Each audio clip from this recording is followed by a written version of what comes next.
புச்சுக்குட்டிய வெளியே போறியாடா? இங்கே பாரு, கத்திக்கிட்டு இருந்தேன் வரைக்கும். அது போச்சு போச்சு போச்சு போச்சு. ஐயோ, உன் கைக்கு காலு அப்பா சாமி, எது எடுக்கூடாதுன்னு வைக்கிறோமா அதுதான் பிடுங்கிறது. ஆமாம், வெளியே போறியா புச்சுக்குட்டி? வெளியே போறியாடா? அச்சுக்குட்டி மாட்டேடா நீ. சாப்பிட்டியா? சாப்பிட்டியா சாமி? அச்சுக்குட்டி மாட்டா. வெளியே போறியா? வெளியே போனால் அங்கே இது இருக்குது, வெயில் அடிக்குது பயங்கரமா. அச்சா, வெளியே போகிறதுக்கு இப்படியெல்லாம் ஒரு நடிப்பு. வெளியே போறியா சாமி? வெளியே போறியா? ஓச்சு குட்டி முண்டா. வெளியே போய் விளையாண்டுட்டு வர்றியா? வெளியில் போனால் வெயிலாக இருக்குது. நேற்று போய் கீழே வீட்டில் 2 தேங்காய் மூடி, மேலே வீட்டில் 2 தேங்காய் மூடி, நம்ம சந்தில் லாஸ்ட்டில் 2 தேங்காய் மூடி, எல்லாம் கொண்டு வீட்டுக்கு முன்னாடி அடுக்கி வச்சிட்டேன். அதுதான் உனக்கு வேட்டையாடுற எலி. நான் போய் பார்க்குறேன்டா, 5-6 மூடி கிடக்குது.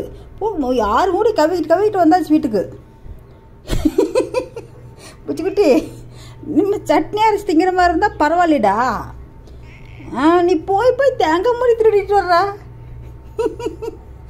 பூச்சிக்குட்டி பூச்சிக்குட்டி புச்சுக்குட்டி, வெளியே போறியா சம்மி? போறியா? ஒச்சுக்குட்டி முண்டா, ஒச்சுக்குட்டி. அச்சோ, சவுண்டு வெளியே வரமாட்டேங்குது.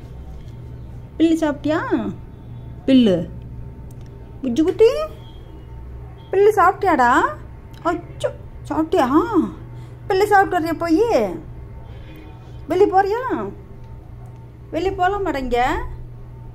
நீ வர்றியா? அம்மா வெளியே போகிறேன். பா போகலாம், பா. அச்சு குட்டி முண்டா, வெளியே போகலாமா சாமி நம்ம? நீ வெளியே போகலாமா? அச்சு குட்டி முண்டா நீ. இரு போய் பிள்ளை சாப்பிட போறியா? அச்சு குட்டிடி, நானும் என்ன கூட்டி போறியா? நேற்று போய் 6 மூடி தேங்காய் கூட நம்ம வீட்டில் நிறச்சி வச்சுட்டேன். நான் வெளியே போயிட்டு வரப்போ எல்லாம் நிறச்சாச்சு. அவங்க பார்த்தாங்கன்னா ஒத்துவாங்க நம்மளையா? பாணி குட்டி.